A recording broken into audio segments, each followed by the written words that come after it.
But we had a couple of Oklahoma Sooners find new homes in the transfer portal. We'll discuss that coming up next here on Locked On Sooners.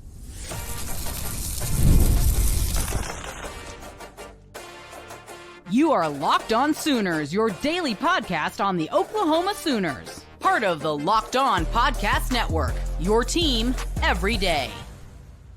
And thanks again for making Locked On Sooners your first listen every single day. Shout out to all the everydayers out there. Tune in and subscribe to the show wherever you get your podcasts. We're part of the Locked On Podcast Network, your team every day.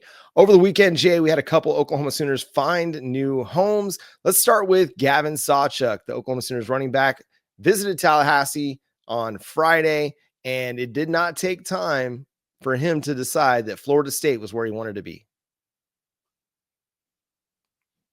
You're muted.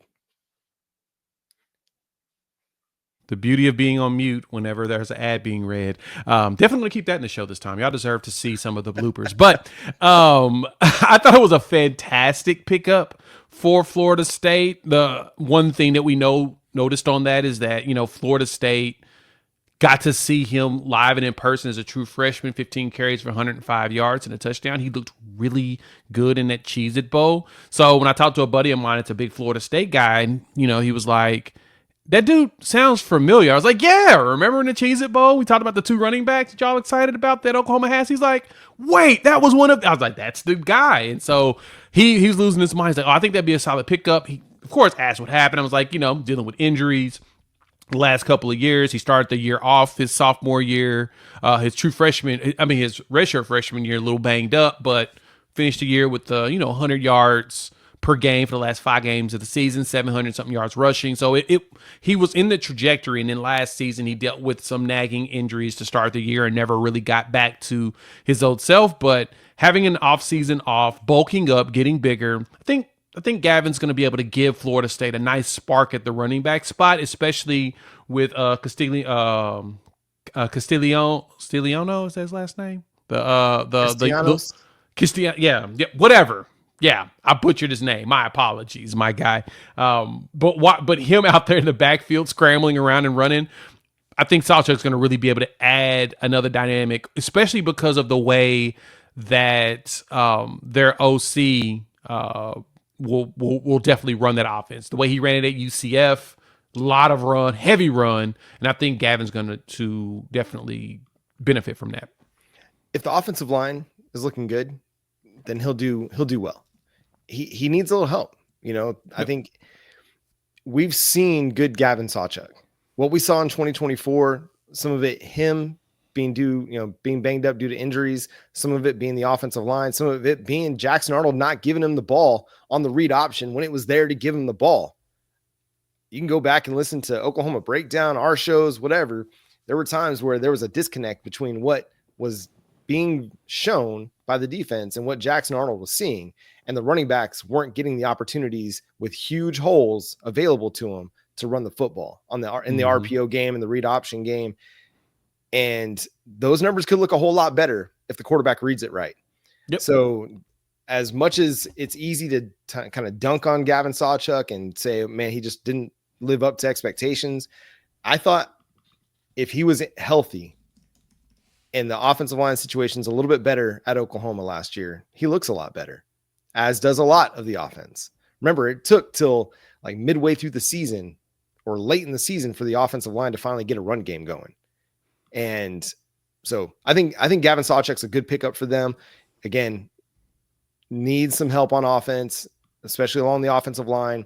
If they can get him the ball going downhill where it's a one cut and go situation, then I think he's going to be in good shape.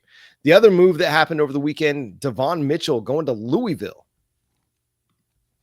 That's pretty big.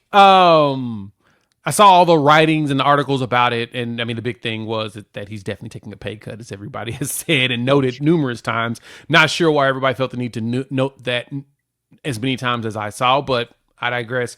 I think that's a pretty big pickup for him and for them. Still has a ton of untapped potential. He just needs to be in an environment where he can focus on football and make it happen. He does that. Yeah, they should be good to go. I do like what he could potentially do there. Now let's see what the fit is. I'm not sure what the fit. I haven't really dug deep into Louisville's roster, but hopefully he can fight his way to opportunity to at least get some snaps this coming season and then show us that true top 4-star, late 5-star potential that he had when he came to Oklahoma. Yeah, I mean, he goes in as a guy with a lot of potential that has to earn a role. Like there are low expectations at this point. If he can go and just stay steady, you be consistent in on the practice field, be consistent in the stuff he has to do off the field, then he'll have a chance to have a career still. It won't happen at Oklahoma, unfortunately, but the fact that he gets to stay in the Power 4, that's a good sign for him that all is not lost. But he's got a lot that he still has to prove, I think, as a player and even as a teammate off the field. He's got to take care of his business off the field. And he's got, again, all the talent in the world. He's got to learn to take care of his business. And a lot of that is the training, the conditioning, the diet, the schoolwork, all of it, the social aspects. I mean, you can't let anything slide. Everything has got to be, on track. You got to stay consistent. And, I think that's the biggest issue there that happened at Oklahoma. Just couldn't be consistent on and off the field, and is what it is. But I think of these two, Gavin's got the chance to make the immediate impact. Davon's still going to be a developmental player for Louisville, but they've put together some good offenses over the last few years and had themselves competitive, and they see him as a weapon that could be used. It's fascinating to see, like, a lot of Oklahoma's departures ended up at Power 4 schools this time around. Yeah. Where it was in years past, guys, especially guys out of the Lincoln Riley era that Brent Venables was still working with, those guys dropped down to the group of 5 level. Whereas we're seeing more of these guys, the Brent Venables guys that they've been developing and they've been working with, land at the LSUs, go to Florida State, Louisville. We're seeing a lot of P4 to P4 transfers. I think that says a lot about the depth that Oklahoma's developed over the last few years. Now you just got to have that depth consistent, and it can't just be young developmental depth. Those guys have to start making strides and making impacts on this roster, not somebody else's roster. Yeah, that's what we need. We need them to make that jump here, not there, more here. In which I think we'll get that now. I think we've hit the point with, BV's first recruiting class was technically 22, and it was the makeshift saving class where we were, recovering players that was lost because of the departure of the coaching staff. So yeah, we should see that was 20? Is that 21? Actually, it was a 22 class. It was 21. Anyway, the good thing is that we're now at the point where a lot of BV's recruits and the staff's recruits that were a part of that initial staff, they're hitting that point where the draft is coming up. And so their draft eligibility, at least. So I think we'll start to see some players jump up, and we'll be able to really assess the Venables era and kind of what he was able to put together.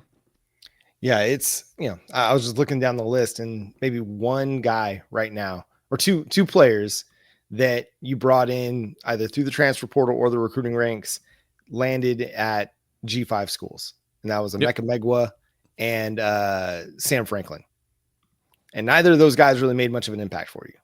Yeah, checks out. They were just, dealing with injuries too. So yeah, that's a pretty good point. Yeah. But everybody else landed at Nebraska or Pitt or UCF or LSU, Utah. Like, a lot of guys found West Virginia, Power 4 opportunities after leaving Oklahoma. So I think that says something about the direction of the program.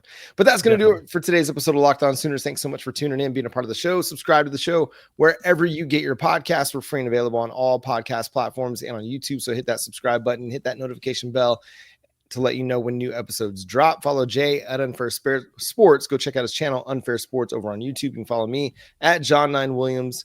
You can read my work covering the Sooners over at SoonersWire.com. The show is at Locked On Sooners on all of your favorite social media platforms. But until next time, he's Jay Smith. I'm John Williams. We'll talk to you then. Boomer Sooner.